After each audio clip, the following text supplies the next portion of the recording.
Conta a lenda que Enéas, da nobreza de Troia e filho da deusa Vênus, fugiu da destruição de sua cidade acompanhado de alguns homens, seguindo para a Península Itálica, onde seu filho Ascânio iniciou um povoamento chamado Alba Longa.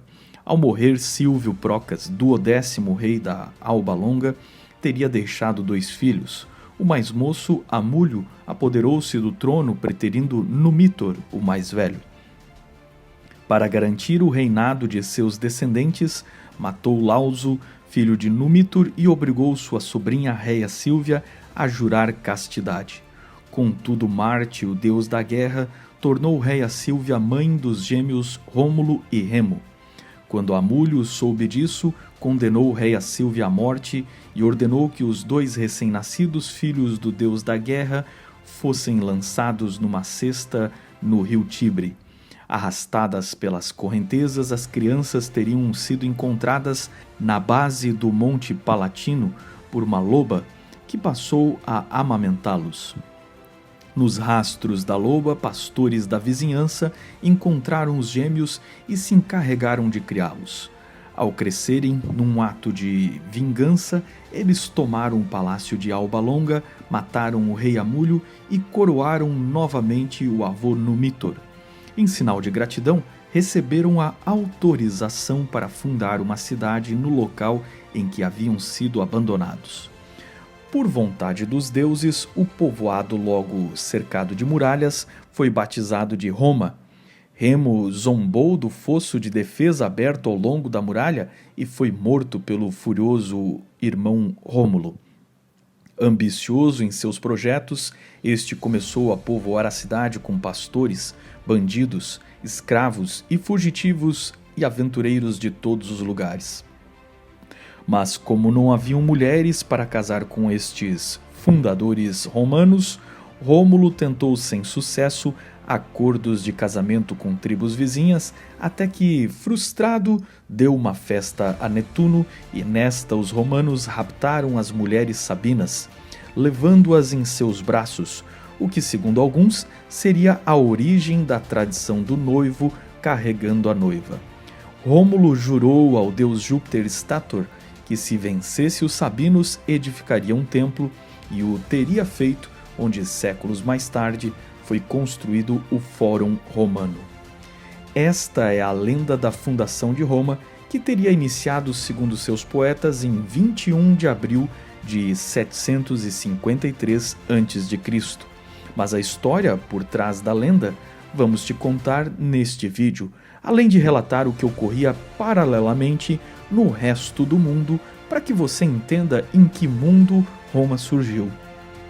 A simultaneidade e a interdisciplinariedade é uma característica do estilo de nosso canal, onde você encontra 7 assuntos, sendo eles a história, a arqueologia, antropologia, ciência, filosofia, teologia e arte. Bem-vindos ao canal Observatório 7, curta, compartilhe, se inscreva no nosso canal, acione o sino de notificações, confira nossa playlist com outros assuntos e a bibliografia sempre nas descrições abaixo do título.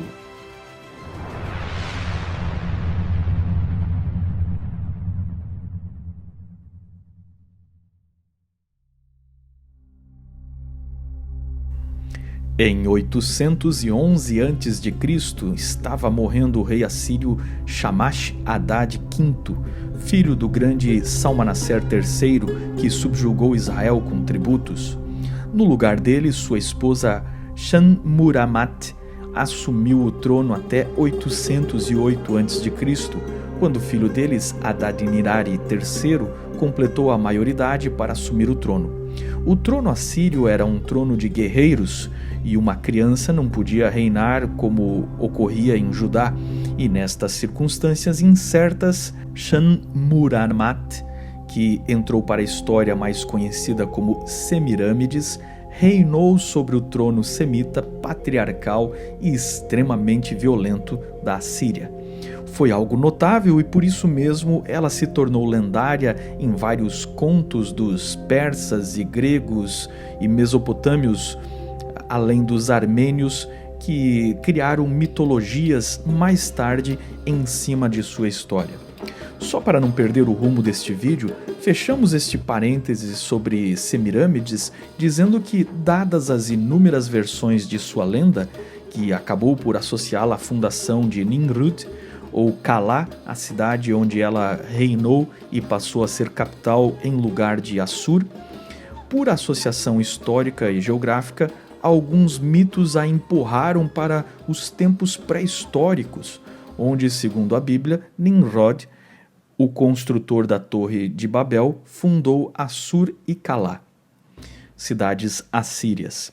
É claro que a Bíblia não fala nada sobre ela e ela viveu muito depois da época do Nimrod bíblico, mas os muitos mitos foram reinterpretados por alguns cristãos como sendo ela a esposa de Nimrod e fundadora do paganismo, dando origem a inúmeras teorias circulantes na internet sem nenhuma referência bíblica e nenhum fato histórico. Semirâmides, a rainha da Síria, viveu simultaneamente por volta da época do rei Jeroboão II de Israel e talvez do início da vida do profeta Jonas. Ela nada tem a ver com a vida de Nimrod, o construtor da Torre de Babel. É possível que Jonas tenha pregado em Nínive nos dias de Adad-Nirari III, que está associado à construção do templo de Nebu, ou ao abandono de muitos deuses em troca de um único Deus. Voltaremos a este detalhe em episódios futuros desta série. Nesta época, Samaria era a capital do Reino do Norte e Jerusalém já havia passado para a categoria de grande cidade em população. Tarsis, o objetivo do profeta Jonas, estava no extremo do Mediterrâneo ao sul da Espanha, Cartago no norte da África, crescendo cada vez mais enquanto os fenícios, seus fundadores, dominavam o Mediterrâneo, inclusive com marinha de guerra. Os celtas estavam em toda a Europa, a Grécia tomava as ilhas ao seu redor, inclusive suas colônias na Ásia Menor, que ainda tinham reinos como os lídios e Urartu, na região de hoje é a Armênia. Enquanto na Síria, Adad-Nirari III passava o reino para seu filho Salmanaser V, que dominava todo o Oriente.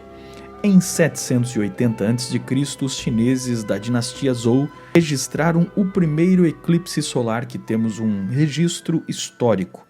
E em 765 a.C., define-se como sendo a data do primeiro dos Jogos Olímpicos, que eram muito mais festividades religiosas e sociais entre as cidades de cultura grega do que uma competição esportiva, embora o esporte foi ganhando progressivamente um status de prestígio. A data é simbólica e estima-se que os jogos eram praticados muito antes disso, tendo vários mitos de origem sempre associados aos deuses ou a Hércules. Tendo como parâmetro os Jogos Olímpicos e sua tradição, os historiadores e poetas de Roma imperial calcularam a data simbólica da fundação de Roma, embora saibamos que seus ancestrais já estavam lá na Península Itálica muito antes disso, pelo menos até o início do primeiro milênio antes de Cristo. Os fundadores de Roma foram os latinos, povo cuja língua do ramo indo-europeu deu origem a línguas como o italiano, o espanhol e o português. Os latinos eram uma tribo itálica que, segundo pesquisas genéticas, descendem da cultura proto-vilanova, claramente conectada em cultura material, genética e linguística com as culturas proto-celtas do centro e leste europeu, provando que muitos dos ancestrais deles vêm da mesma origem. Mas os povos itálicos não foram formados por uma única origem. Havia aborígenes da pré-história italiana, havia outras tribos como os úmbrios, os oscos, os sabinos, os etruscos e inclusive os chamados italiotas, que eram uma liga de colônias gregas na Península Itálica, e daí que nasce a relação cultural entre Roma e Grécia. Na virada do primeiro milênio, artefatos arqueológicos da região do Lácio mostram urnas funerárias em forma de cabanas que os primeiros latinos usaram. Era uma Roma feita de pau a pique e telhados de palha e deve ter sido a principal forma de moradia até meados de 650 a.C. Mas para entender os romanos é necessário entender de onde eles acreditavam vir e como os arquétipos de seus mitos fundadores explicam a sua identidade nacional. Primeiramente, a origem de seus ancestrais. Aqui no canal temos um especial sobre Troia e seus mitos derivados como a Eneida de Virgílio. Revisite este vídeo no link acima e entenda que a identidade de Roma alegava descender da nobreza de Troia. Isso não é impossível, pois vemos muitas semelhanças entre as deusas maternas de Roma e a antiga Senhora das Feras dos cultos pré-históricos da Anatólia. A Cibele da Anatólia era famosa em Roma e semelhante a personagens como Reia Sílvia, a suposta mãe de Rômulo e Remo, enquanto o arquétipo da personalidade romana é delineado pelos seus deuses ancestrais, Marte, o Ares grego, e Vênus, a Afrodite grega. Os romanos são definidos por seus deuses ancestrais a guerra e a paixão, a violência e o sexo, o Marte europeu com a Vênus asiática, que se fundiram nas tribos locais, inclusive com enorme influência grega. Como veremos, até as divindades apontam para o que a genética vai demonstrar que Roma é uma mistura de Europa e Ásia. A revista Science, de novembro de 2019, divulgou estudos em restos mortais de homens latinos enterrados perto de Roma entre 900 e 200 a.C. No geral, a diferença entre latinos e etruscos foi considerada insignificante e havia muitas semelhanças genéticas com o norte da Itália, Espanha e inclusive 35% deles com os povos da estepe asiática. Uma boa parte com povos do Mediterrâneo Oriental. Os indivíduos do período imperial já eram pouco semelhantes aos romanos originais latinos e mais semelhantes aos povos do Oriente Médio, mostrando a imensa quantidade de migrações e miscigenação e, por fim, na Idade Média, com as invasões bárbaras, os romanos voltam a se tornar mais semelhantes aos demais europeus como um todo. A seguir, olhemos para Rômulo e Remo.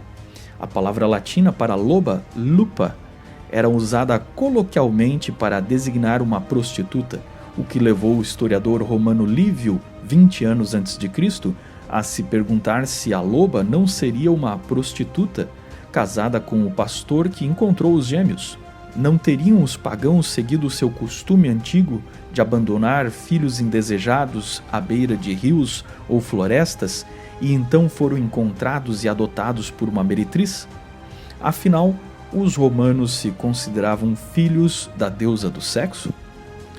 Já adultos, quando fundaram a cidade, os irmãos divergiram sobre em que colina construir. Rômulo fundou no Palatino, de onde vem o nome Palácio, e onde mais tarde seria erguida a residência dos imperadores.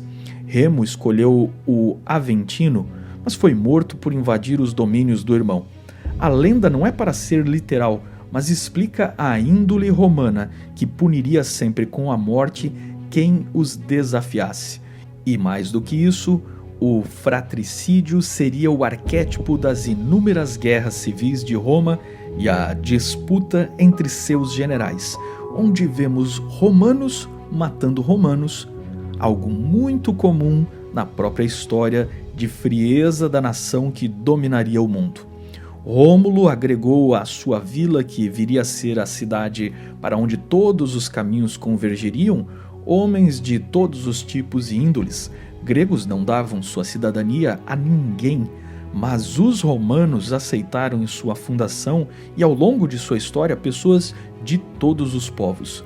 Roma foi fundada por exilados como os troianos sobreviventes, bandidos expulsos de outras tribos itálicas, pobres da periferia etrusca, ambiciosos colonos gregos e gente dos mais variados tipos. Até entre seus imperadores encontramos romanos nascidos fora, em lugares como África, Espanha e outras vastidões do império. Rômulo, que agrega todos a si, é um outro arquétipo de Roma que mostra a cultura que absorve e sincretiza as demais culturas. Lembram-se que o apóstolo Paulo, mesmo sendo judeu, tinha cidadania romana? Inclusive, era possível comprar uma com muito dinheiro. Roma seria esta esponja de povos com respeito a tudo, da religião até as armas, que eles copiaram dos demais povos para formar seu equipamento nos famosos legionários. Seu panteão de deuses, em vez de destruir e impor-se sobre a religião dos povos conquistados, simplesmente assimilava tais deuses para o panteão romano. Outro arquétipo da sociedade romana é encontrado no rapto das Sabinas, onde os primeiros romanos sem mulher se apossam das filhas do povo sabino. Essa é a marca da família romana, onde os indo-europeus invadem os povos, matam os homens e ficam com as suas mulheres e terras.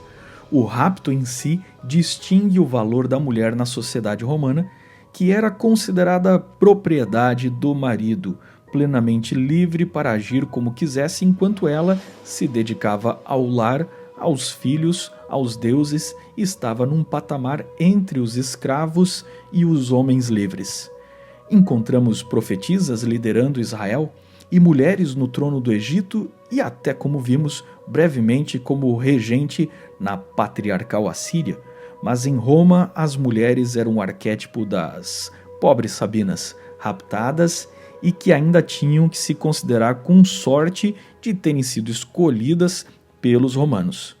Nos dias de Cícero, era possível visitar o templo de Júpiter Stator, construído por Rômulo, inclusive uma pequena cabana de madeira onde ele teria morado no Monte Palatino.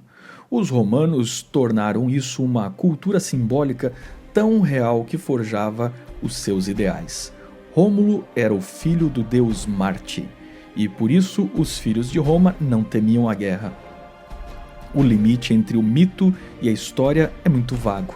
Isso porque o mito não é uma mentira, muito menos é a história. E também porque a história é sempre parcial, incompleta e subjetiva, fruto do olhar do seu tempo a respeito de fragmentos do passado. Quase nenhuma cidade começa com um ato fundador. A maioria evolui de famílias e vilas rurais.